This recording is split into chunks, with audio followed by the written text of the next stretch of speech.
We are all aware that the sage Ramakrishna Paramahansa worshipped the Divine Mother, Goddess Kali. But very few of us understand the essence and the significance of Goddess Kali. When we see the images, she comes across as fierce, and she is fierce. But there is a deeper understanding beyond the form.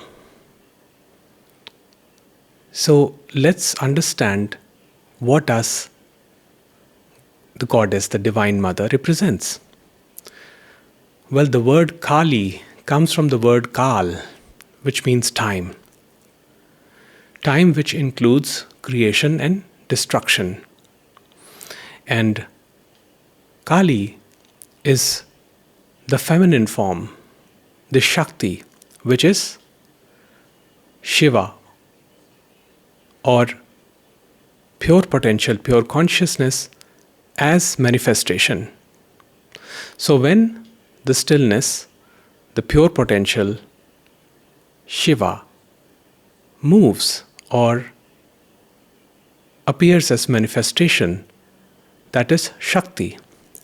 And one of the attributes of Shakti is Goddess Kali. The significance is that the goddess represents the totality of all experiencing that happens. And I will read a couple of words which will make this even more clear.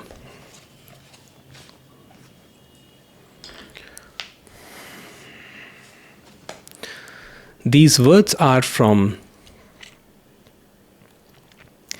a writer of science who had interest in Eastern philosophy, and his name is Gary Zukov.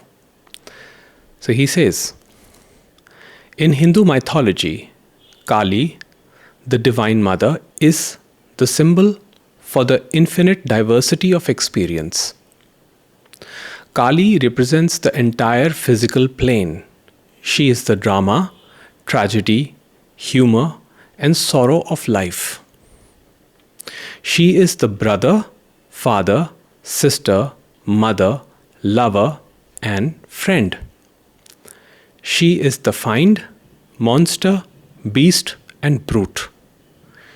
She is the sun and the ocean. She is the grass and the dew. She is our sense of accomplishment and our sense of doing worthwhile. Our thrill of discovery is the pendant on her bracelet. Our gratification is a spot of color on her cheek. Our sense of importance is the bell on her toe. This full and seductive, terrible and wonderful Earth Mother always has something to offer. Hindus know the impossibility of seducing her or conquering her, and the futility of loving or hating her. So they do the only thing that they can do. They simply honor her.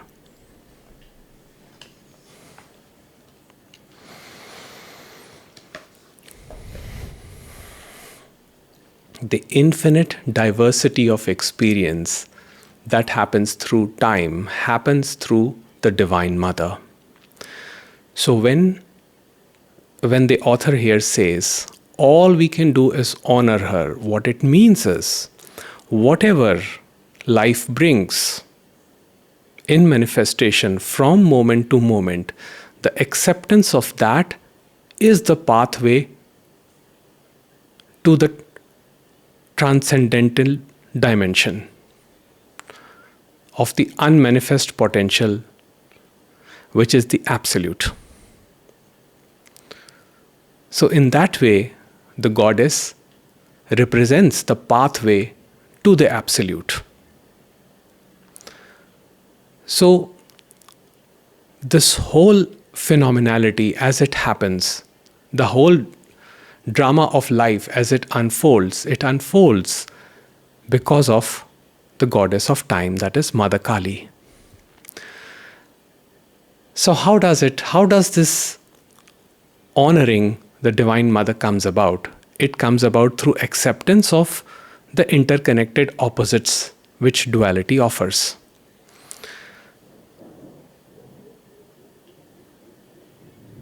So this acceptance comes through when the mother devours the ego. So there is an interesting story that I would like to share with you. It is the story of the Asura or the monster Raktabij. Now, once upon a time, there was a war between the Devas and the Asuras.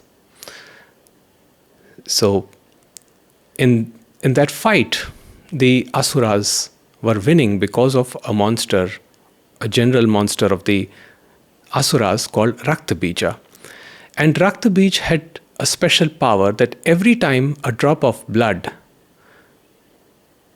came out of his body and was spilled on the ground, his clone was formed, a more powerful clone was formed. So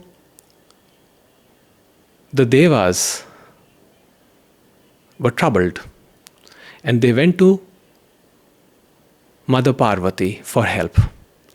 Ma Parvati